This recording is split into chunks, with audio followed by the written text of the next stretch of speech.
Hello and welcome to episode 79 of the FPL Hangover Podcast, where we will be raising the bar and lowering the tone, all things FPL related for one final time this season. We've come to the last stop on this FPL roller coaster, and there's been the usual ups and downs, twists and turns, and even the odd global pandemic thrown in there, but we're still here, 38 episodes later, and still the same self-obsessed, shallow FPL managers we've promised to always be. Now, as I said, it's the last episode, but don't fret, folks. This one is sure to be a special one. It's coming out in both video and audio format, so if you want to gaze upon your favourite Irish FPL snake oil salesman, you need only go to YouTube. But before I continue, I must introduce a man that needs no introduction, but yet is forced to endure one every single week. He has successfully defended his own personal mini-league for the first time in almost a decade and a half. He's also my podcast partner in crime. No longer a boy, but now a man. Seamus, how are you getting on, my friend? I couldn't be doing any better after an introduction like that, could I? There you go. I thought I got a bit of stick from last week's introduction, and it was a little harsh, the whole mechanical puppet thing. But, you know, I was trying to get in your head. That got a lot of love. Yeah, really? I was just trying to get in your head there and maybe start you on tilt, but it didn't work out, and everything went according to script, Seamus. You finished game week 38 plus with a bang. I did, yeah. Season as a whole didn't exactly go to plan, but finished strongly. That's all you can ask for. And was worried with you coming up right behind me with the free hit chip. That was a big worry. I was probably more worried about you in our mini league being, even though you were like 30 odd points behind me or 40, something. I think it was 40 points. Yeah, I think it was something like that. And I was more worried about you with a free hit chip than the two people more immediately behind me, but they were still 18 points and 25 points behind or something. It's the presence I carry, Seamus. You knew that free hit was a lethal weapon. It was like a nunchuck in the hands of Bruce Lee. It's a lethal weapon in the hands of somebody who knows how to wield such weapon. So I don't I think if it was in somebody else's hands, I'd be like, they'll probably mess this up. But you did exactly what you probably should have done, which is hit a team of players that are completely different to mine, and it nearly went according to plan until kind of late on in those games in game week 38. My players actually kind of came in. The first 15 minutes had you sweating, I'd say. 3 goals in 15 minutes. Oh man, I lost all my clean sheets. Double Southampton defense was gone, and then all your forwards had scored. Aubameyang was tearing it up, who I didn't have, and I was like, this motherfucker's going to get fucking 4 goals here. So it kind of, thankfully, my players turned it on in the second half and gave me some breathing room. It wasn't to be, as you said, all the ones that I was hoping to stay quiet, i.e. your KDBs and your Sterlings, they all came good towards the end of the match. And like Sterling, what did he pick up? Something like 8 points. KDB with a whopping, what was it, 19 or what was the total? 19 points, 2 goals and an assist. And I got 2 goals without having to miss a penalty. So that's how you do it, Sterling. That is how you do it. He also picked up his 20th assist or whatever assist. So he leveled Henry's assist record and his own. Yeah, 23rd of the FPL season. But in the actual Premier League, I think it's tied, which is like 20 or maybe 21. I think it's 20, is it? I think it's 20 if memory serves me correctly. But you know yourself, you're seeing numbers so much now that the season's over. I don't know what's up and what's down. But you won the league, the mini league, all pretty much according to plan, as we were saying. What did you actually come out with in game week 38? What was your result? In game week 38, I should be more prepared here. Here we go. In game week 38, I finished at 74 points, which brought me to a final overall score of 2,283, which is an overall rank of 70,755. I've been there, Seamus. But 74 for the actual game week, which was sounds like a really good game week, but there was such high scores this week. It was really a game week rank of 1.7 mil. Yeah. It's not even a top million score, despite it looking good. There was so many free hits, though. I was always just hoping that I would at least kind of be thereabouts. What was your transfers? You went into Game Week 38 plus with 2 free transfers. Yeah, I rolled and I got rid of my 2 Wolves players. Turned out okay. So got rid of Doherty and I got rid of Jimenez. Um, I was going to be benching Doherty anyway against Chelsea, which kind of felt odd, but I was going to be benching him. So I brought in Kane, who got 9 points. So that was a good move. And I brought in like Lamptey for Brighton, who I stuck third on my bench in the end, so he didn't Just play. But still, those 9 points from Kane much better than Jimenez's 2 points. So. Yeah, I thought you were actually trying to wig me out last week when you were talking about Kane. I expected you to go Son. I thought you'd. I didn't. So when I saw Kane and I captained Kane this week, I was a little bit like, fuck. Of all my differentials for my captain to be the same, that was a bit of a kick in the teeth. But yeah, you happy with these 9 points? I mean, you gotta, like, when he scored inside the first 10 minutes, or I think it was pretty early, he scored, and you're thinking, okay, maybe this is exactly what we were talking about. He's gonna go on now, get a brace, maybe more, and he Absolutely. Yeah, it ended up staying 1-1. He still picks up the 3 bonus points and comes out with, on hindsight, a relatively respectful FPL return. Yeah, that's the thing about forwards like Ings. You see with Ings all the time. He scores 1 goal, he gets 3 bonus. Aubameyang is another. He's a terror for it. No terror. But these forwards, I was looking at the stats last night. I don't have it in front of me, but I can get it up real quick. The if you were to sort statistics by bonus points, like I think forwards have all but one of the top like 7 places. So top for bonus points this season was Ings with 40 bonus points. 40 fucking bonus points. That's mad. And Aubameyang is next, 37. Then you've got KDB. Then it's Vardy, Jimenez, Rashford. So that's 5 of the top 6 for bonus points this season are forwards, which tells you score a goal, you're getting 3 bonus, as long as you're not missing penalties or something. Even more so than midfielders. No, exactly. And that's fascinating. I didn't realize actually Ings had gotten so many bonus points. And he did score again this week. Another one of your fucking magic men that I was hoping to stay quiet for game week 38. But he got what I think everyone was expecting. He got his goal. It wasn't enough to see him secure a golden boot. I think that honour went to Jamie Vardy in the end. But yeah, he got his goal and 8 points. What are you thinking for next year with Danny Ings? Are you already? What price do you think he's coming in at? I didn't even want to do a lot of price predictions on this episode, but he's had a season that I don't think a single FPL pundit, manager, whoever the fuck they want to call themselves, mentioned Danny Ings at the start of the year in terms of this scale. This is crazy. No. Well, we dismissed him ourselves at the start of the year, didn't we? Well, I think it wasn't until we went down for that FPL meetup in November, and you just wanted a bit of coverage for that first, if memory serves me correct, Southampton-Norwich game. And I think it was Southampton-Watford. It was some yellow team. And you wanted a bit of coverage for that, and it was from there that your Danny Ings love affair continued.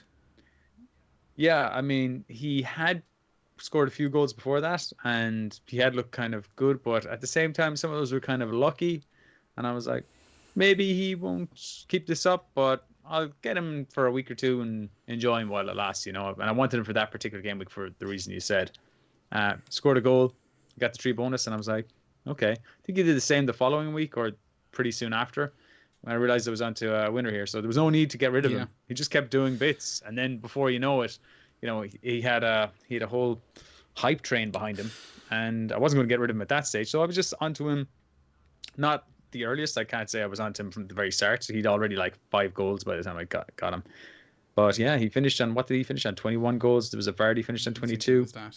And yeah, he actually slotted away a penalty, which if he had managed to do the week before, he would be tied for the golden boot. So, well, I mean, I'm sure he feels bad enough about that, Seamus. I don't know if he'll ever get that close to a golden boot trophy again. Yeah. I mean, I hope he does. I hope I'm cutting him short there. He proves me wrong. But yeah, I think it was actually one of the decisions, like when we came back from Project Restart, it was one of my mistakes, was because I was using the unlimited transfers going into that game week 30 plus, and I believe you'd free hit it in the game week 30 plus. You came straight back into Danny Ings. I had left him left him to the wayside for the likes of Calvert-Lewin, who I held on to for far too fucking long. And bit me in the arse. Definitely one of my key mistakes, I think, for after it all lifted back up. But yeah, we talked about my team, and you mentioned that you finished the season as an overall 70k. Familiar. This is exactly pretty much where I was last year. And you mentioned that, what was it? You got a point less than I did last year? I noticed that I ended up with 2283 was my total points this season, and as I said, a rank of 70k. And last year, I noticed you were on 2284, so a single point behind what you scored last year. Although I think you were 75 to 77k or something. I really hope this trend doesn't continue into the next FPL season, where I just continue to plummet and you just match the season I had before. Well, yeah. If I win it next year, I go ahead of you in our head-to-head, battle. Personal mini-league. We're both Booker T this season. 5-time champions. My first back-to-back. I'm delighted. You had 4 in a row. Was that right? Yeah, 4 in a row. I've won it 5 times, 4 in a row. So you've still got 2 years of working to do. But I don't want to. You know what? I have a special guest here, a little mini league trophy, so I can actually check the dates on this. Yeah, you dominated the early parts of the 2010s. From 2011 to 2015, you owned this trophy. And for those partaking in our visual treat this week, the personal mini league trophy it's up there. It's out for everyone to see. But yeah, no, this week, as you mentioned, I went with all differentials, and it didn't turn out I was pretty happy. I got my Aubameyang fucking masterclass there last game week of the season, 16-point return. Can't complain with that. Kane with his 9 points doubled, not too bad. Jesus even got on the score sheet, which was to be expected. But Mahrez getting left out, I think that was the big shocker. I mean, we didn't really touch on it, but I suppose the big news going into the game week was the team leaks. Everyone was kind of hoping there'd be a bit of information given out regarding Man City's lineup against Norwich, because everyone wanted to kind of target that, and completely understandable considering the result. But what ended up happening was basically Liverpool's team leaked a little bit earlier. Everyone realised that Klopp was feeling a bunch of youngsters, and thus Salah exited many an FPL manager with his finger on the pulse, and in came the likes of Aubameyang, the likes of Kane. I wondered about that actually, and I never got to ask you. So were you monitoring that? Did you see that Salah or Mane in your team until that moment? No, I had no Liverpool. Well, I mean, I mentioned it to you before we started recording. I played a risky game before game week 38 kicked off. I was free hitting, but I decided to just basically not do anything until the very last minute. So it was 14:57 and I had yet to press free hit. So at that stage I was kind of sweating it. I was like, oh, fuck. I need to make some decisions. I need to make them quick, because if this timer runs out and I haven't even used my free hit and I have to come on and record an episode next week, I don't think I'd be sitting here right now if that had happened. But I had all the Liverpool information, so I can't say I had any Liverpool players in my team, but it meant I could kind of get the likes of Nico Williams in, and know I was kind of banking on a playing 4 million defender for the champions of England. Either way, yeah, go on. You stuck him on your bench, though. I stuck him on my bench and did after a clean sheet, so it didn't make much of a fucking difference. But I think the main takeaway was I was hoping for a Spurs trouncing of Crystal Palace. That didn't happen. 1-1, and Son and Aurier both blanking was a big boo-boo for me, with the likes of KDB and Fernandes, who I thought were kind of the key players I was leaving out. But all in all, I finished the season on 152k. So my again, for the second podcast running, worst rank in, 10, 11 years. I don't even know how long it's been since I finished outside the 100k, but, we move on to next year, and hopefully I can just blame this on something that wasn't my fault.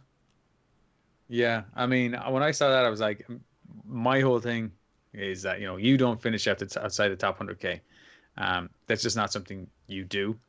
You pretty consistent. Last 10 years is the first time. The last time that happened was when we weren't really playing so seriously, and yeah, it was surprising, but it was just it was a hard season. We can discuss the reasons for that later.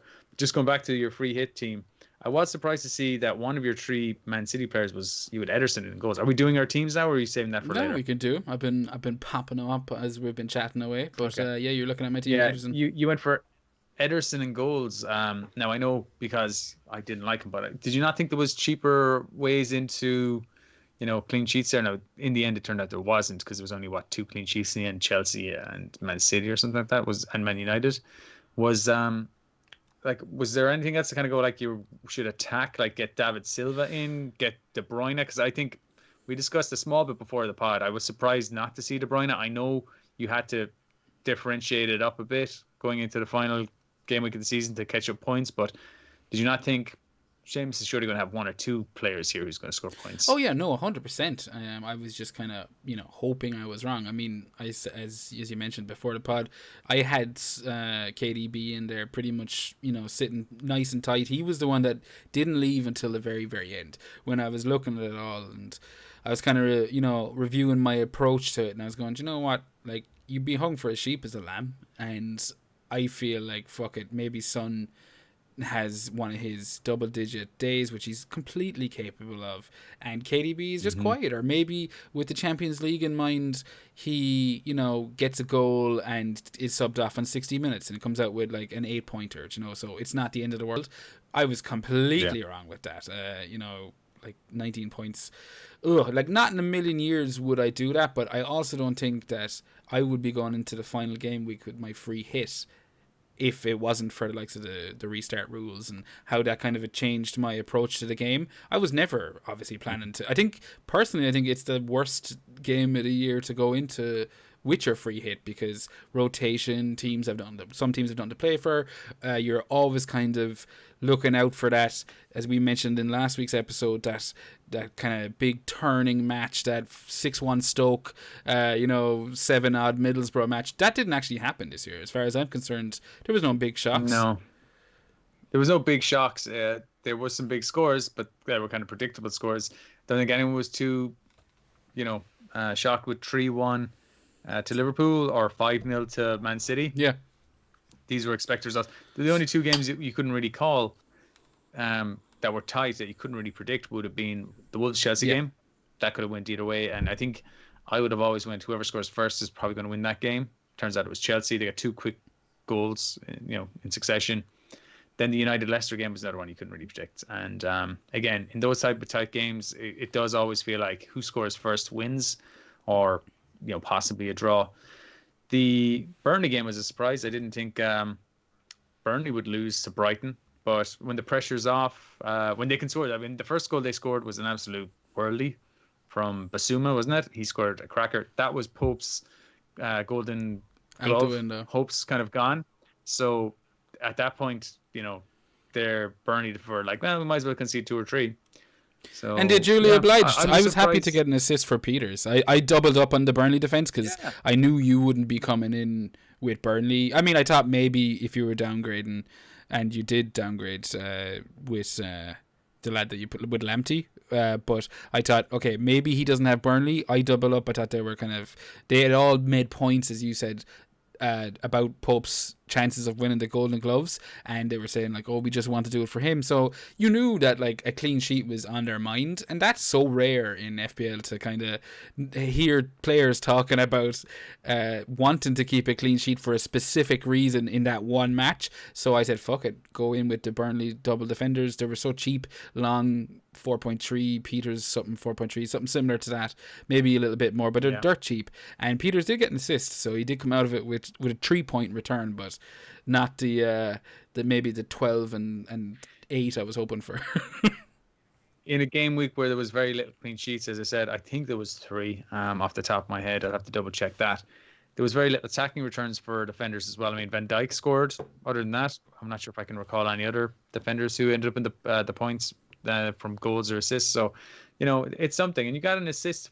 You got a clean sheet for Ederson as well with 7 points. So you did some bits. Yeah, and like I think what you said, all the other players did well. It was just the Spurs players, especially Aurier losing his clean sheet, Son just getting 2 points, and Antonio kind of coming off at half time. Yes, that was a decision that I think, like, I hate saying, especially when we're doing a podcast, I hate talking about, if and because you live and die by what you actually did.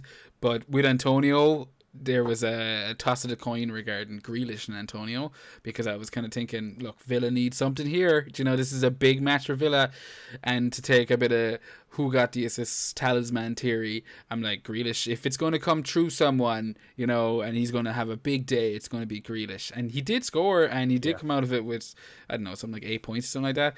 But He got 10. did he get 10?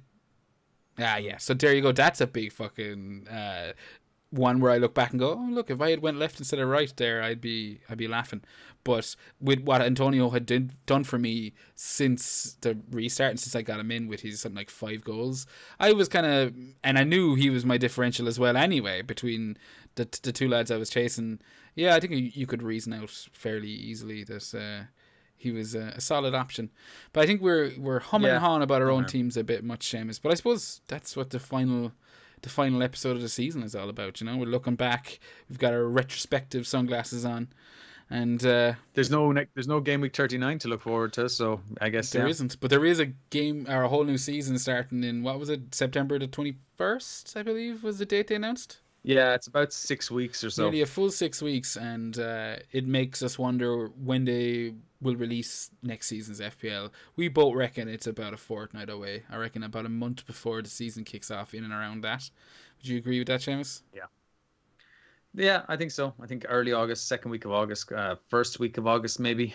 So like considering how late in the month it is, I would say first week of August, 2 weeks time. So hopefully but who knows? Hopefully we get a bit of a breather before then and now. But while we're still here, we might as well take a quick look through what we believe to be the team of the season. And we've chatted about this. Now, we didn't go into a whole bunch of detail, and I think if we were to do this next year, we'd maybe try and figure out a formation or not have 15 players like we've done. But we've looked through it, and it's not actually that difficult to pick. There was a lot of, you'd say at the start of the season, obvious contenders, the likes of your Sterlings, your Manes, your Liverpool defenders. You're kind of going, yeah, fair enough. But looking through the team of the season there, and just to call it out, we've put Henderson and Pope. There are 2 goalkeepers.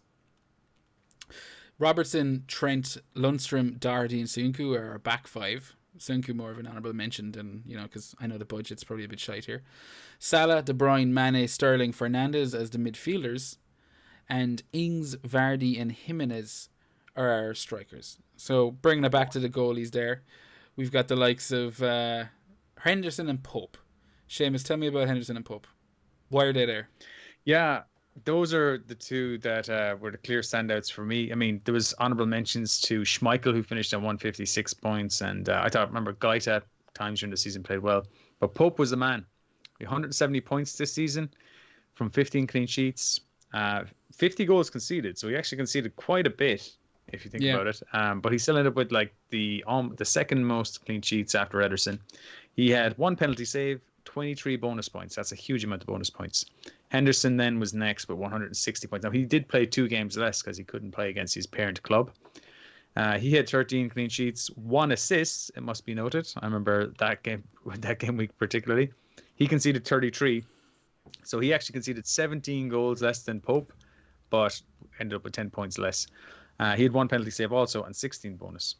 Now I compare these to that amazing season we talked about David De Gea, when he was like a premium striker, a premium goalkeeper, and it was always mentioned that always go for the 4.5, budget keepers, don't go for the premiums. And in 17-18, he started at 5.5 million. He was basically set and forget for everyone all season. That was the year where United were keeping loads of clean sheets, 18 clean sheets in total. He scored 172 points, and we all thought that's amazing value for 5.5 or whatever we got him during the season, 5.6, 5.7. Yeah. You compare that to Pope, who started at 4.5 and finished at 5.2.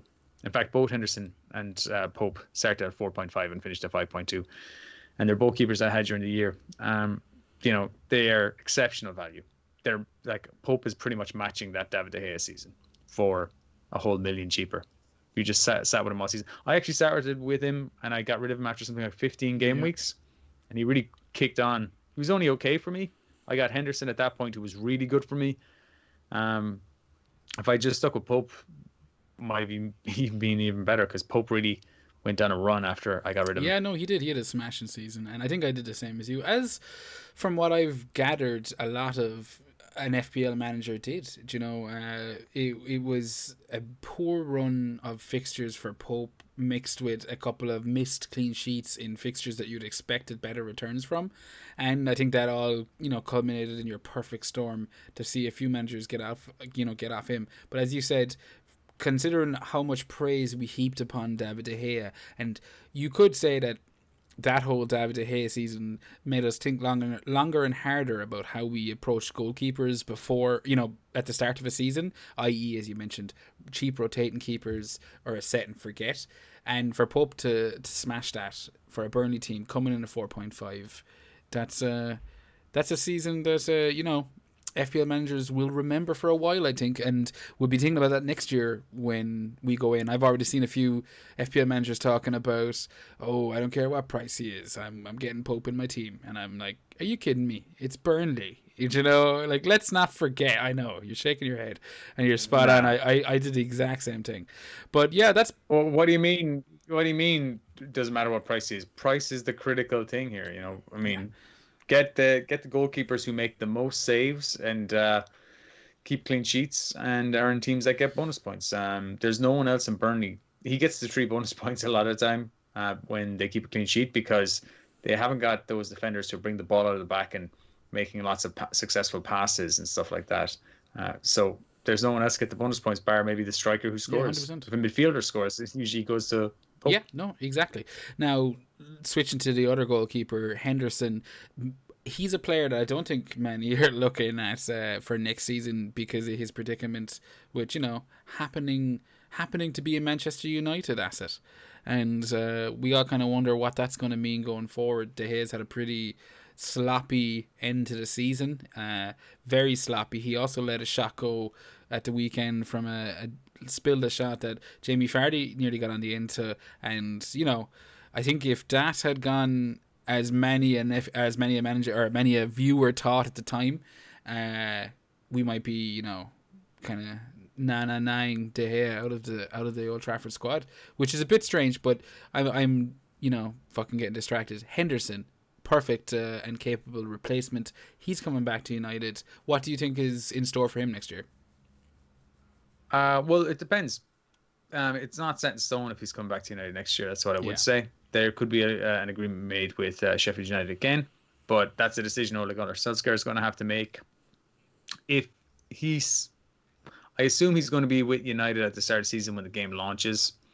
But if he was with Sheffield United by default, and then it emerged that he was back with United, and he was priced accordingly for Sheffield United, that could be really interesting if he gets a starting spot at United. But I don't know. There's too much speculation there. This is a preseason question, I think, because a lot more will be clear at that stage. As it stands, though, he had an amazing season for me.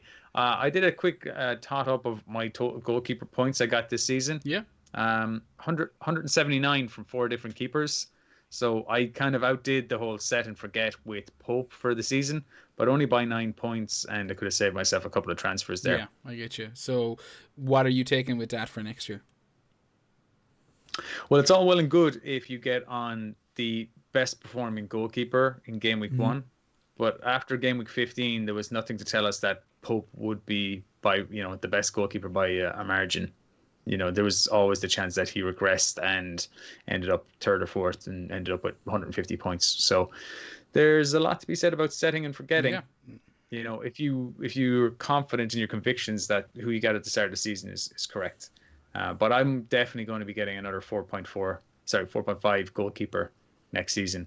Somebody who's going to face a lot of shots and who I think is going to be doing well. If these all see price increases, then there mightn't be any good options. We'll have to see. We'll have to see. We will. And that's enough dilly-daddling with the goalkeepers. But yeah, Henderson and Pope have taken the 2 spots.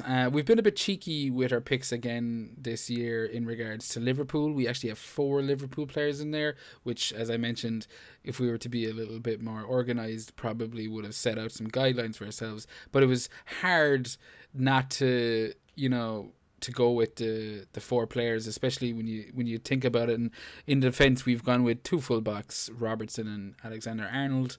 Now, there's not going to be a whole lot that we can say that hasn't already been said for these two guys. But next year, Seamus, I assume one of these guys is absolutely nailed in your team. Yeah, probably. What? I say probably because it's all about price. I mean, I'm not going to commit right now. You know me, Jer. It took me like 9 to 10 years. I can't remember before I proposed to my wife. So I'm one who struggles with commitment issues. But we'll get there in the end. But we'll just take the making easy. this pod all personal. Yeah. I was like, but yeah, like Robertson is going to come in lesser than Alexander Arnold next year. It's a fact. It all comes down to. Well, you mentioned price. I can see Alexander. What price yeah, is too much of a cutoff price for you, Seamus, for Trent? Yeah, well, I can see Alexander Arnold being value at even 8.5. 100%. If you look at it, 210 points this year. All right, that's the same amount of points as Jamie Vardy. Jamie Vardy started off at what, 9.5 or 9. I'm not sure where he finished at. Yeah, so I mean that's the same amount of points there, and if he came in at 8.5, I'd buy him. I'm 100%. I think that's what anything more than 8.5. Yeah. No, too expensive. I don't know if I'd be as kind of strict with my cutoff point, but I definitely agree with you in regards to 8.5. And I do, if he came in at 8.5 for me, what did he come at this season? They both started at 7, wasn't it? 7, yeah. So like I'm going 1.5 as you mentioned for the likes of a Jamie Vardy return. Yeah, no problem. Get in there. Maybe you keep more clean sheets because if memory serves me correct, how many fixtures did Liverpool not keep a clean sheet in at the start? Was that it, or was it the other way around? There was a big streak where I think we had doubled up or people hadn't. Either way, look, I'm getting bogged down the minutiae of it, but I'm willing to pay 8.5 for a Liverpool Trent Alexander-Arnold, someone who's on free kicks. It might be worth noting as well that regarding Robertson, who, as you said, will most likely come in less than Trent, started taking a few corners. He started taking a few of Salah's corners. Maybe that's something we see more of. He picked up a few attacking returns there towards the end of this campaign. Yeah, he got attacking returns in... So towards the end of the campaign, he got 5 attacking returns in the last 5 games, 4 assists and a goal. So they actually didn't keep a single clean sheet in that run in the last 5 games, but he ended up with attacking returns in each of those. In one of those games, he only came on. He only played 45 minutes. So, he really, buffered up his numbers towards the end of the season with a strong close to the season. Before those 5 games, he was at 1 goal, 8 assists. He ended up 2 goals, 12 assists, which is the same amount of assists as last season, with significantly less clean sheets than they had last year. So their points aren't the same. But it is worth noting, what I will say is that he started at 7 million last year and had more points than Trent has this year. Trent also started at 7 million last year. So does that mean they're just going to put him at 7 million again next year? I'd expect to see price rises at least for Trent. I can't see him being less than 7.5. I think he'd be value at 8. Yeah. He's genuinely a captain option for a lot of games with 4 goals and 15 assists as well as clean sheets. I can't see Liverpool having less clean sheets than they had this year. Next year they'll have more. They had 14 this year. They underperformed that without having to play Adrian for 7 or 8 games this year. I'd imagine they'll have at least 16 next year. Exactly. So we'll both be looking very heavily at Liverpool assets, and I think we've explained why Robertson and Trent made the list. Moving on to another defender that some people might be familiar with, a Sir John Lundstram, starting the season off as a 4 million out of position player, defender. He has finished the season as an FPL folk tale. People will be talking about the tales of tall John Lundstram for many a decade. But I do fear that while he has made this year's team of the season, it could be the last time we talk about John Lundstram, because with reclassification coming up in the new season, I very, very, very much doubt we're going to see a defender made of him next year. Seamus, do you want to say your goodbyes to Sir John? Or Lord John, whatever the fuck he's called. Lord Lundstram, yeah, we had to include him because I can't see him being here next year. It all came down to his classification. It was just completely misclassified as a defender when he should have been a midfielder, and he came in at 4.0. We'd all identified him at the start of the season. We both had him in game week 1, didn't we? But but he sat on our bench for a couple of weeks, and it's he got me 91 points in 19 games, 4.8 average over that. So I mean, like for something 4 million, exceptional value. Only wish I played him more. I missed out on points of his because he was on my bench. I think other people did too. Came off my bench one particular game week, got me something like 14 points. That was quite memorable. I think we nearly all have a Lundstrom story coming out of this season. Whether he came off the bench. I think I remember your 14 points off the bencher. But there was some phenomenal returns coming out of him. And I think if memory serves me correctly, he's, nicely bookended the season with a goal there in game week 38, just to remind fantasy managers what he's capable of. But I think he still only ended the season with 4 goals. I'll just double check. But Seamus for a defender, do you know? I have it here in front of me. A defender who's actually a midfielder. Sorry, he had 5 goals, 4 assists. Not actually. If he did that from midfield without those clean sheets, would we be talking about him? He would be probably overpriced at 6 million. Would Sheffield United t-shirt sales of Sir John Lundstrom have gone down the fucking drain? Would they be struggling? I wonder. But I think that the lore wouldn't be quite as appealing.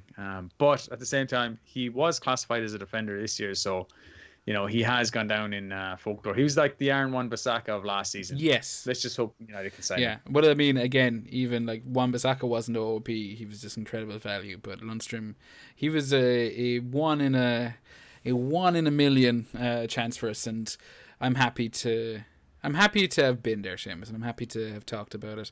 And hopefully next year we see little glimpses of it. But as I said, I think this could be the final chapter in Lundstrom's tale. Moving on, we've got Doherty. He's made the team of the season. Get up here, sir. Get your reward.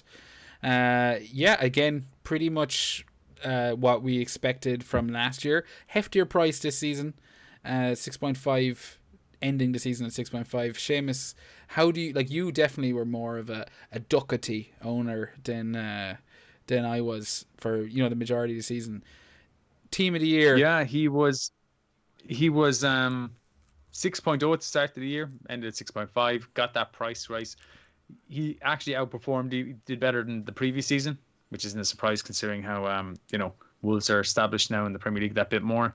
167 points, 4 goals, 8 assists, 12 clean sheets, 15 bonus points. I had him for only 8 game weeks this season. Got me 50 points. Last 8 game weeks since the break, he was one of the reasons I started climbing. I didn't play him in the very final game week. He was my transfer out, but 8 game weeks, 50 points, 6.25 points per game. I got him at 6.3. Basically, points per million per game. He's getting me. I didn't realize you actually only had him for so few game weeks this year.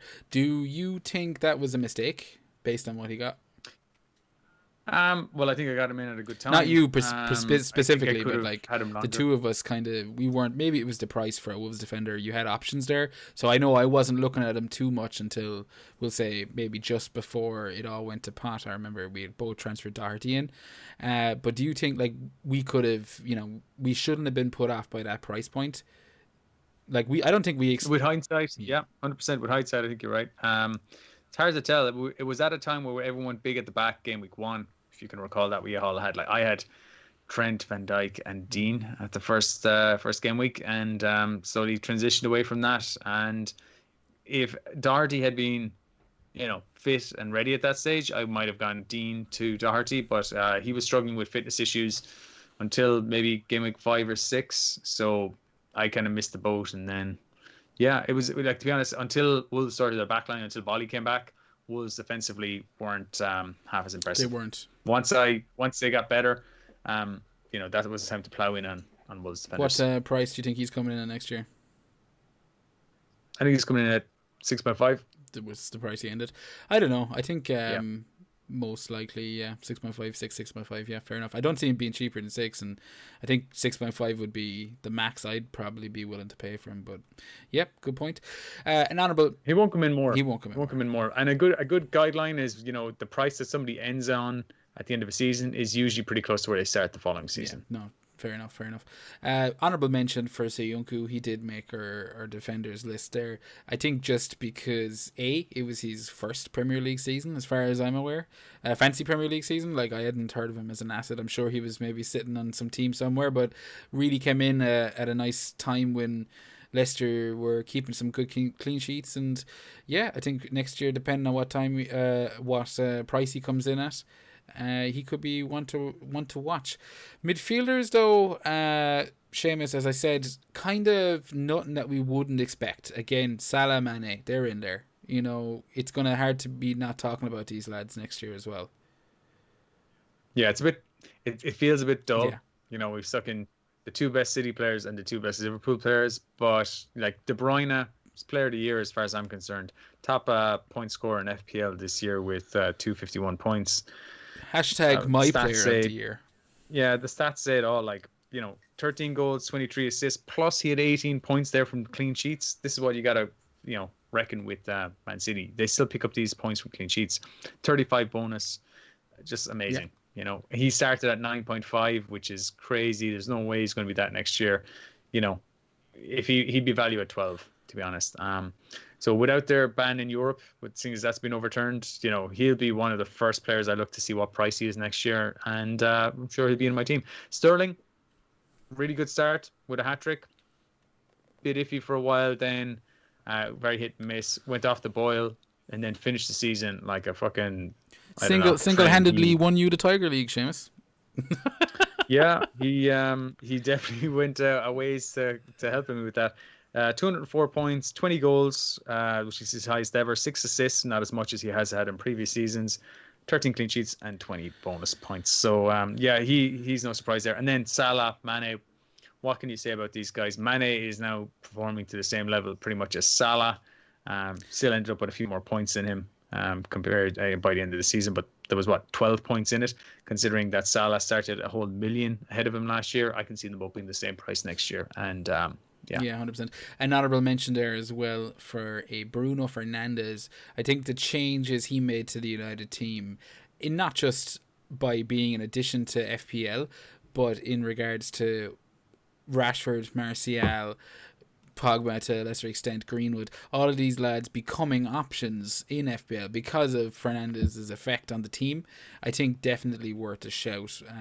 He'll go down as, I think, one of the, you know, successful January transfers that they like. Yeah, but I mean, even that aside, you know, 8 goals, 8 assists in 14 games, that's incredible. 117, but he got to 117 points from 14 games. Yeah. You know, that's as many points as some people have in a season, and he had like less than half a season there. So completely transformed their season around, and you know, he's on the penalties. Next year he'll be, I mean, I had Martial down in my best midfielders of the season. He had 200 points, you know, but I took him out because, you know, we kind of did this together, but you sent me your picks, and I pretty much agree with the majority of them, but the reason I swapped Fernandes for Martial was Martial out of position. So, you know, and I don't know if we'd be talking about Martial if Fernandes hadn't come into the team.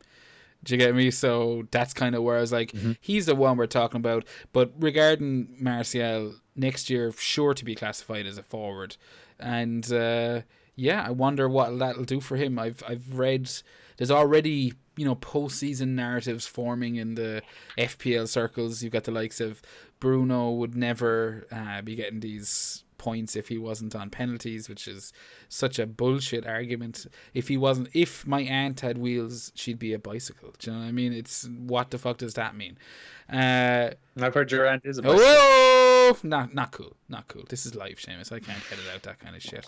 I'm only joking. Jesus Christ. Oh, banter. But yeah, so that's our midfielders. We'll end the midfield section on a cruel aunt death joke. Onto forwards. We've got a packed lineup, Seamus, but none of them from the top 4 or 5 teams. Well, Leicester, what did they finish? Fifth. My apologies. Whoops. You might recall that was a game they had with Manchester United. So none of our strikers finished in the top 4, but we've gone with Danny Ings, Ding-a-ling Ings, Jamie Vardy, and Raul the Postman Jimenez. I couldn't come up with something witty for Vardy. Didn't think about it. But yeah, Ings, Vardy, Jimenez, there are 3 strikers. I couldn't fault that. Like, you sent me those 3, and I was like, yeah, I don't know anyone I'd have put in ahead of it. I mean, yeah, I think Jimenez 2 seasons in a row. Yeah, Aubameyang was the only one that kind of pushed him close a small bit. Those three were standout as far as I'm concerned. Um, Jamie Vardy, top Premier League goal scorer, 23 goals, 7 assists, 34 bonus points, 210 points. That is still only enough to match Trent, which is bizarre. He's nine. He started the season at 9 million. You know, we all had him for a spell there, probably between game week 8 and game week, 18, where he was absolutely on fire. We all kind of got him off him after Christmas when his wife had the baby. He seemed to I kind of go definitely off the didn't boil a go bit. off him fast enough once that happened. I think I was like, trying to play it kind of safe and steady, and no, give it a week. Maybe he'll come back. He missed one, I think, when the baby was born, and then he basically went Yeah, completely off the boil. There was a bit of an injury there as well. I don't know how true that was, but there was definitely sleepless nights being had in the Vardy household, and that was seen on the pitch as far as I was concerned. But yeah, Golden Boot. How would he not make it into our team of the season? yeah. Let's not forget how good he was there for a while, because I looked back at my team and I was like, oh, I remember captaining him like 3 out of like 5 weeks at one stage. He was in such good form, and yeah. Then you also got to mention Danny Ings and Raul Jimenez. And Danny Ings, we already mentioned. I could talk about him all day, so I'm not going to. 22 goals, 2 assists, 40 bonus points, 198 points. That's amazing for somebody who started at 6.0. And Raul Jimenez started at 7.5, 194 points, 17 goals, 7 assists, 33 bonus. So that's his best goal scoring season for Wolves in the Premier League. So he's improved on last year again.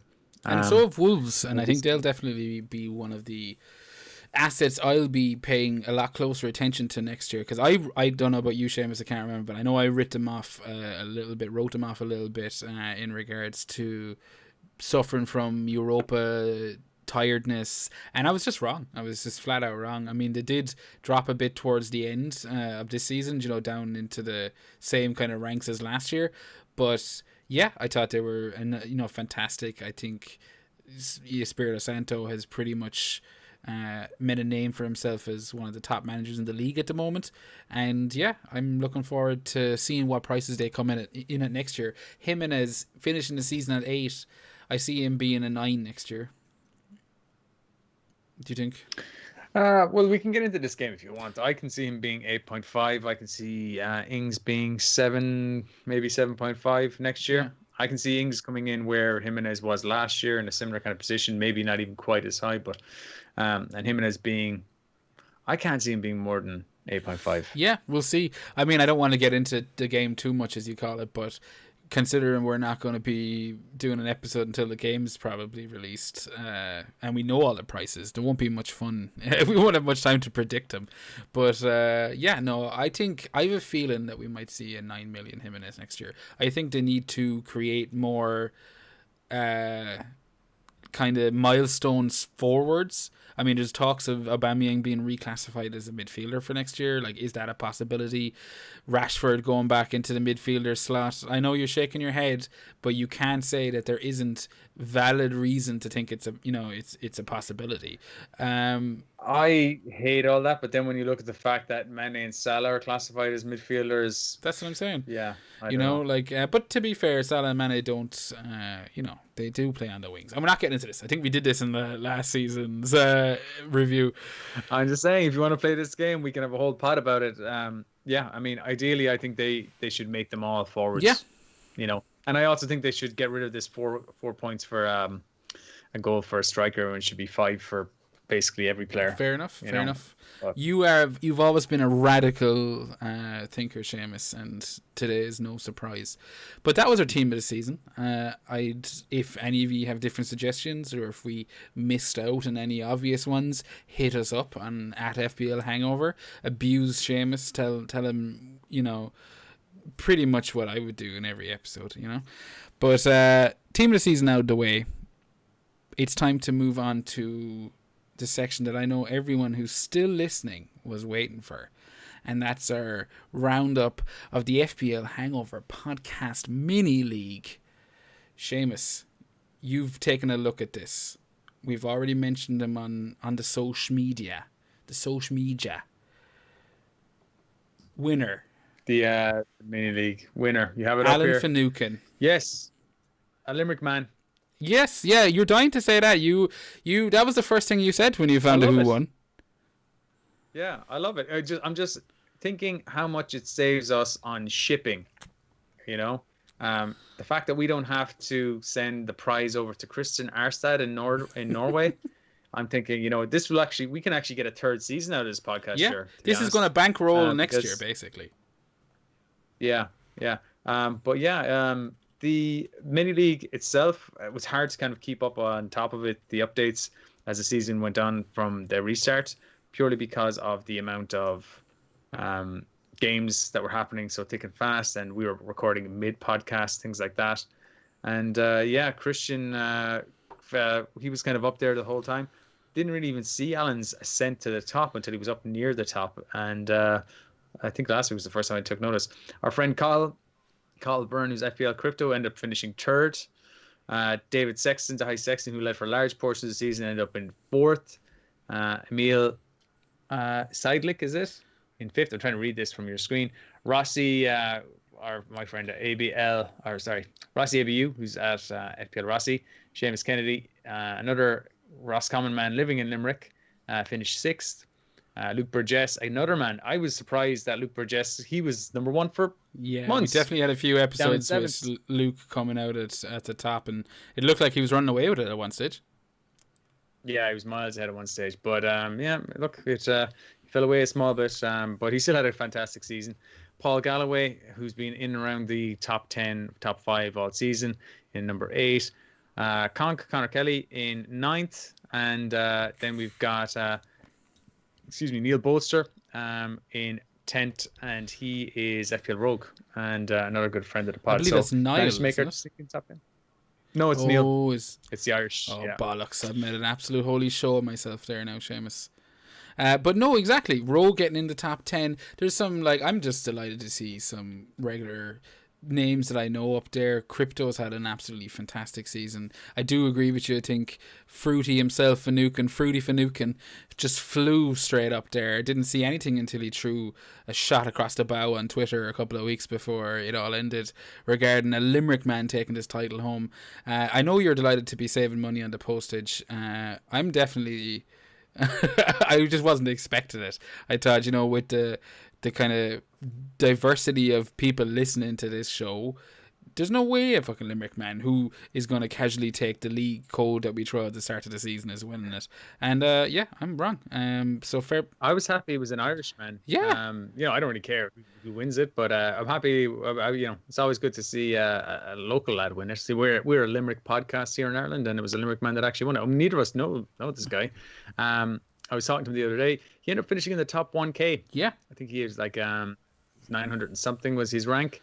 Final score of 2424. 908, I believe, was his rank, if I'm looking at this. 908. Oh, you have it down there. Yeah. So fair dues to Alan. And if he's listening, we will be getting on to you later on about your prize, which still has to be sorted. We can't talk about this on the episode because, for a start, how would we keep people away from next year's league? We'd be inundated with applications and non-stop emails. Please, I want some of that. I want some of what Alan got. But yeah, we'll keep that under wraps and expect you to make a big holy show of it when you receive it. But congratulations, Alan. And yeah, I hope to see all of you lads back next year. Conk, Rossi, Rogue, Alan, Christian, I don't even know if Christian listens to this, Cahill, Sexton, these are all players that we've been chatting to all season, and yeah, I'm delighted. It's a competitive league. I like a lot of those guys. The top 5 are in the top 3 or 4K in the world. They fucking smashed us. I know that much. Yeah, smashed us. I got to 14th in the league, so I was hoping I might break the top 10, but needed a stronger performance there. You wanted to get in that screenshot, wasn't it? I knew the top 10 would be shown, but not anything below it. Some good guys just outside that top 10. Yeah, but tough shit. Do better next year. Not gonna mention you. Sorry. No.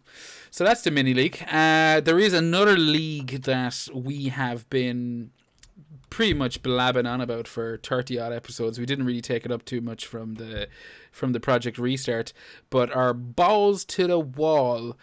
That's wrapped up, and we've basically totted up the results from the first 29 fixtures, is it, Seamus? The first game week 1 to 29. Yeah, We've done a we had picks made for game week 30, but that was suspended, and we haven't done any since the restart. Because we haven't been potting as regularly because there's been like 2 game weeks a week and things like that. So It's not even just two two of game those weeks a week. It's fucking drip feeding game weeks. So you've like have game weeks spread out over a goddamn week. You know. Yeah, there was the 27 game weeks because 2 of those game weeks we were double game weeks, or where we did like I think we did like 15 and 16 together and 19 and 20 together because of quick turnarounds, things like that. So 27 game weeks to go by. Do you have the I do, results? Seamus, and they are I know about to the results. appear right there. Oh, here we have it. Here we have it. Marginal wins for Jur in both Hot Shots and Buckfada. Absolutely smashed you. Oh, Seamus, that's 2 years in a row now. Don't mind the Tiger League. This is There's an asterisk next to this, definitely, seeing as we only did like 27 game weeks. We didn't do the last few. well, I don't know. It's not as much of an asterisk as is beside your name and the trophy. I'll tell you that much. This is a fair representation of 29 weeks, not a distorted abnormality of an FPL season that you've got on your goddamn your record. A blemish, sir. A blemish on you. The only abnormality I see is that I ended up winning the Breen Sheets picks, which don't seem to be on your little graphic there, Ger. Yes. Maybe I accidentally left them off. We should probably speak. We should probably let the non-viewers know the results here. So hot shots wise, out of the 27 weeks, Jur won 14 to 13. So marginal win. And on the puck fadas, there was several ties on that, but Jur still won 12 to 11. So absolute So a trouncing. 1 point win in both puck fadas and hot shots. Hot shots again being our hot shot picks, captains, top point scorers of the week. Puck fadas, our lesser known marginal. Yes, or punts, if you will. Punts, that's the word I was looking for. The Irish punt, a puck fodder, and that'll go into the pre-season thingamajig and see what bastardized version comes out of it next year. But for this season, I get the lonely, shallow victory of a balls to the wall trophy while you take top spot in our mini league again, Seamus. That's 2 years in a row I've beaten you in these, and 2 years I've lost by a substantial amount, you know. Let's keep this going. I will let you win the hot shots and puck fighters every year if I can get my name on this this mini league trophy we have between us. Long may it continue. Fair trade, as Bruce Willis would say in Sin City. So that's the leagues wrapped up. What have we got next in the lineup? Jeez, what are we running? We're running into 57 minutes. Jesus, an hour into this already. Well, we said it was going to be something special. We've got a bit more left in us. But before we continue with the last chapter of the show, I want to take a bit of time out just to thank everyone who has listened to a second of this, retweeted, liked a tweet, abused Seamus in the DMs, anything, sent us a nice message. I just want to say a big FPL Hangover thank you to all of you guys, and hope that we can continue this next year, because I've had a lot of fun this season. It's been slowly moving forward, as we mentioned.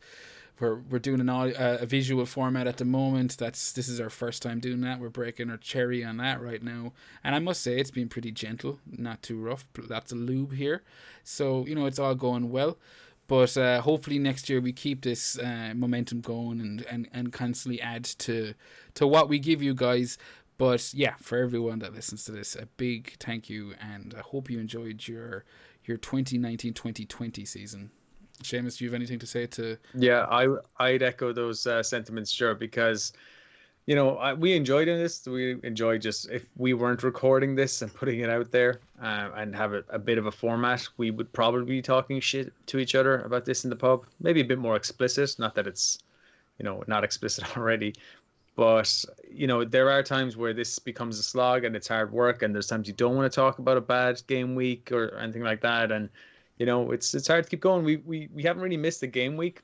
The only kind of exception being this restart where games are coming so thick and fast, and with work commitments and midweek deadlines and just things like that, we haven't really put them out as regularly. But other than that, we don't miss that. We don't miss game weeks. We're pretty consistent. And yeah, I would like to thank everyone who comments, likes, asks questions, and just give us the motivation to keep going, because it's very easy to just kind of decide, I want to pack this in.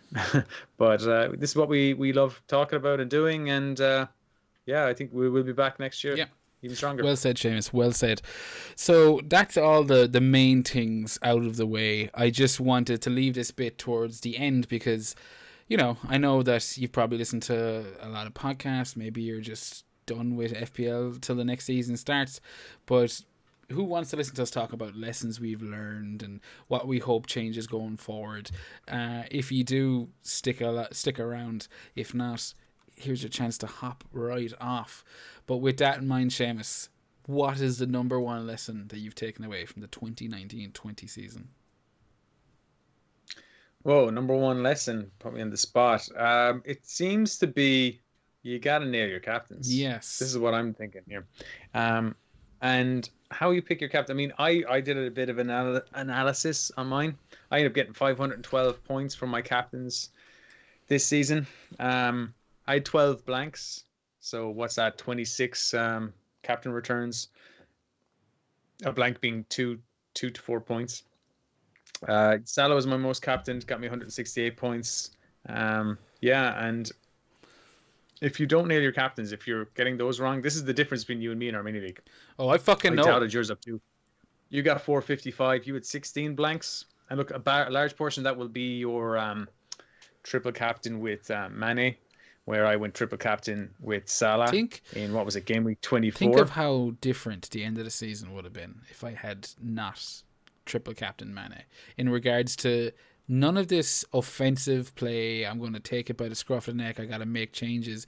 I would have been looking at shields left, right, and center. And it's just funny how your FPL story for that year can take such a sharp divergence, and you mightn't feel it. Like at the time I was thinking to myself, like loads of little mistakes make up throughout the season, blah blah blah. But at the end, the last couple of weeks when I was looking at it, I was thinking, man, I'm playing this so aggressive that if I just would give anything to not be chasing points right now. And that's one of the lessons I learned, Seamus, and I'm sorry if I'm stepping on your toes this year or this question, but for me, by all means, it was important to make an early start. I think getting out in front and attacking the early part of the season so that you can, if all going well, that you can kind of play the end of the season a bit more steady, a bit more safe. I think that was a mistake I made personally. Or not mistake, but a lesson I've learned, for me. Yeah, I definitely see that. What I will say is this, I ended up at 70k, which, by the end of the season, this was actually my second highest final game week rank of any game week this season. Only in one single game week did I finish higher than that, which is something like game week 25. I got into like 68k. Other than that, I was down in down the dumps. I wasn't in the top 1 million until game week 13. Yeah. I was by game week 17, I was 746k, which is mid-December. That was like 20th of December or something like that. It's only since then I've moved on. So you can make gains. It was so tightly packed this year, and I think it will. I don't know if that's the way it is every year, because I'm usually a bit higher at that stage, but you can make moves. It was only a few weeks later, like 10 weeks later, I was top 100k again. So you can make moves. You just got to keep plugging away at it, and you've got to make the right decisions. And getting those captain decisions is a big thing. I spent a lot of the season, started the season captaining Sterling, and it just wasn't working out. My season turned around when I got rid of him and kind of started focusing elsewhere and focusing on players that were performing. So don't be afraid to chase points and go, it's performing well. I just put a bottle of beer. Distract me. What are you doing? I just put a bottle of beer in front of the camera. I totally forgot that was rolling. I was like, oh, don't be doing that. You got to watch what you're doing. I also think I spilled some beer in the mic. But no, you're spot on, Seamus. I think the captain decisions were a big change or a big difference between me and you. But yeah, you can make moves. And I think your season, the fact that you managed to kind of turn, I wouldn't say turn around. I don't think it was ever going dreadful. But you righted it pretty quickly, and you just kept sailing upstream, if you catch what I'm saying. It's an early start is essential if you want probably like a top 10k probably finish or something like that, like a good start. But it's never too late to turn around. Just keep plugging away. And if you, I think I'm going to be maybe taking a bit more differential, not differential, but I think I've noticed that my vice captain this season often outdid my captain. And I'd love to do an analysis to see if my vice captain outscored my captain if I change those around for the season. And if they do, if I see that they are, maybe I will just pick a vice captain and secondary. then switch it at the last minute. Yeah. Yeah, just set my team and then at the last minute kind of go, no, I should switch those. Yeah. No, 100%. Seamus, going forward, you've mentioned a few of them there regarding you think strikers should be getting 5 points or 4 points. They should all be getting the same as midfielders. Is there any other changes you think, like bearing in mind that there's now going to be 5 substitutions carried over into next season? Like, do you think there's any changes need to be made in the game, or any anything that you'd like to see going forward? I'm going to say no. Keep the game simple. Okay. We all know how to play this game. It rewards people that analyze the game, and if you can see the sort of players that are getting rewarded by the bonus point system, I don't think they need to overhaul the bonus point system, which is something that gets thrown around quite a bit. I think you just need to be able to identify which players are rewarded by the bonus point system and be aware of that. And if they're underpriced, get them. Don't be like, oh, it's not fair, I want my defensive midfielder to get more bonus points. Just go, no, the game is about players who have attacking contributions. Get those. Your goalkeeper, your forwards are going to be rewarded bonus points for getting a single goal more so than your midfielders are. Your midfielders might have to do more than one attacking contribution.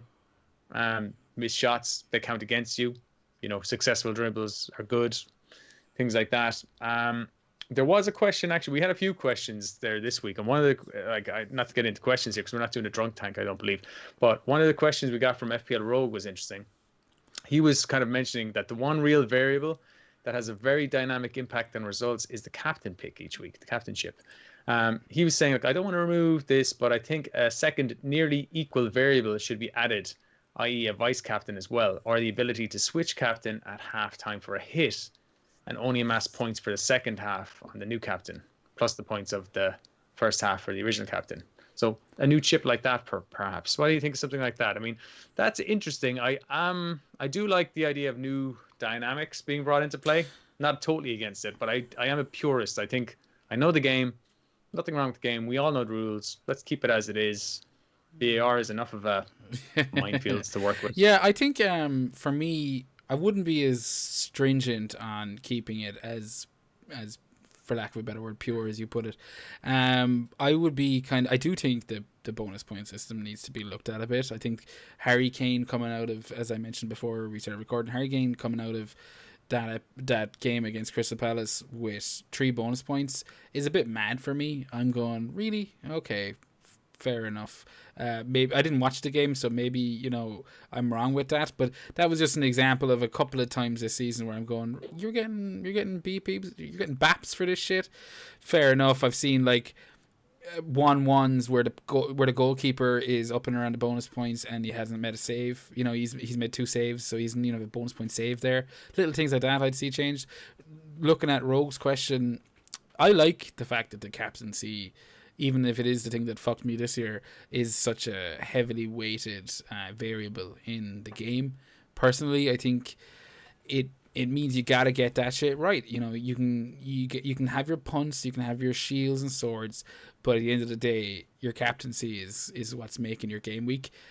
So I wouldn't change that personally, but Yeah, I spent most of the season thinking the same as you, where I thought I'd be very happy if they just got rid of this captain chip. There's too much weight put on it, as you said, but at the same time, it's the game. And no, I don't think you complain about it when we're absolutely nailing it. I think it's good. It allows you, by the way, to just zoom back up the rank if you do start nailing it, and it always means there's an option for you, And if you want to have a bit of fun, if you're not taking it seriously, then you can take a -4 every single week to move players around to just get the optimum captain each week if you wanted to.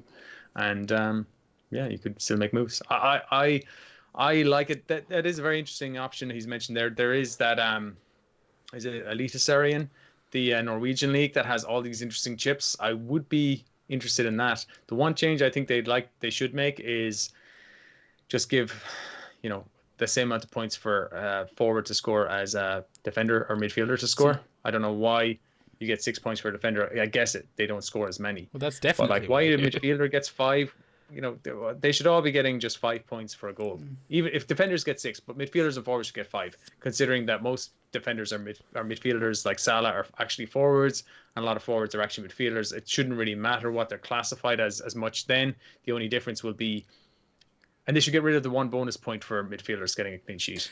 I think that's stupid. But fair enough. I don't know if I'd agree with you, but we definitely won't fall out over it. You mentioned a couple of questions there, Seamus. Was there another one or two that you wanted to throw out?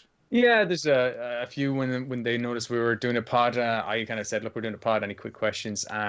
Chieftain, a good friend of the pod and fellow podcaster himself, he's asked if you and I were to wear a suit to collect some sort of podcast award, what type of suit would you go for, Jer? Well, as you can see, there's only one kind of suit I would wear, and that's a tuxedo t-shirt.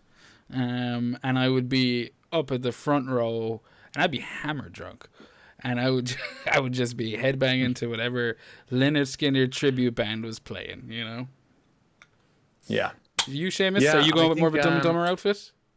I think I would have a kind of a string shirt, like one of those kind of string t-shirts you can get where you can see your nipples through it. I think I'd wear like a string shirt like a that. Jeff Jarrett style vest. So it's like, yeah, exactly, something like that. But also pants, so you can see my junk. Total heel outfit by you, Seamus. That's not surprising in the slightest. But great question, Chief. Great question. Yeah. We had another question there as well, and this is from Tom Moriarty. And he's a Leeds fan. He's asking, how heavily did we celebrate Leeds' promotion from the Championship to the Premier League? Oh, I won't lie to you, big T, but I wasn't like. I'm happy to see a team from my sticker collecting days coming back into the league, but that's about as far as my Leeds knowledge goes. I'm a bit. I think I'm on the wrong side of the Leeds history in terms of when I was born, and I think Eric Cantona playing for Leeds and was it David O'Leary was the manager? Was it what he's David O'Leary, I think. I know you remember Mark Viduka, Robbie. Oh Keane, yeah, Harry Kewell. I remember them all, but Harry Kewell, Alan Smith, United signed Alan Smith. They don't play anymore, Seamus. Ian Hart, do you remember Ian Hart back in the day? Like, I don't know if we ever played fancy football. I feel like we did. I think Ian Hart. Correct me if I'm wrong, but did he have a spell with Reading? I feel like that's. Ooh, that sounds I familiar, think we could have had Ian Hart taking free kicks for Reading back in the early days. But yeah, in regards to Leeds, I can't say I celebrated too much, but I am delighted to have a team with such a massive history behind them coming back into the Premier League. Not too dissimilar to Aston Villa last year. I'm delighted to see Villa come back up last year, and I'm delighted to see him stay in the league this year. And yeah, I hope Leeds can kick on here and start a whole new chapter for themselves. What about you, Seamus? You Leeds? Yeah, me too. Same as like you said with Villa. I was happy to see Villa survive on the final day of the season this year. For no other reason than they are kind of one of those bigger clubs. You want to see them in the Premier League. You want to see them do well. They have the stadium, the fans. Leeds are kind of similar like that. They haven't been in the Premier League so long. It's good to see them back, and I was happy to see them up. Didn't celebrate that much because I don't really care that much. But it will be good to see the United, Manchester United, Leeds United rivalry next season again, because those fans hate each other. We're not from Manchester, so don't really care about Leeds. But I do know the Manchester-based fans hate those Leeds fans. Yeah, and there's vice versa. a big rivalry there that I'm sure will be resumed. But yeah, so I think that about wraps up this episode, Seamus, and wraps up the 2019-2020 season for the FPL Hangover. How are you feeling? How are you feeling that we're about to say goodbye? Good. I've been dying to go to the toilet for about the last 45 minutes. So if you were watching it on camera, I am probably jumping around a small bit more, and that's the reason why. So I'm really happy we're wrapping up. Fair enough. I'm not too far behind. But you. I had a good season. Yeah, I had a good season. I enjoyed all these pods, even episodes and weeks where I was so sick of fantasy football. A couple of minutes of just me and you chatting, and getting questions from listeners definitely helps the recovery from a bad FPL week. Yes, it does. It The helps hangover. the hangover. So to There you speak. go. It's already just set itself up so nice for you there, Seamus, didn't it? The hangover. But yes, and one more time, I would like to thank everyone that's taken part in any bit of the season so far. That's all the communities we're part of. I know, Seamus, you've got your Girls of Ireland chat, and there's the FPL community on Twitter. There's communities all over the place, and it's just getting bigger and bigger. So, with that in mind, again, thank you for everything. I would usually say, enjoy the next game week, but that's coming to, that's all done. That's not happening. Seamus, have you anything to wish anyone? No, just enjoy your summer, guys. What's left of it, and we'll see you before you even know it. Yes. God bless.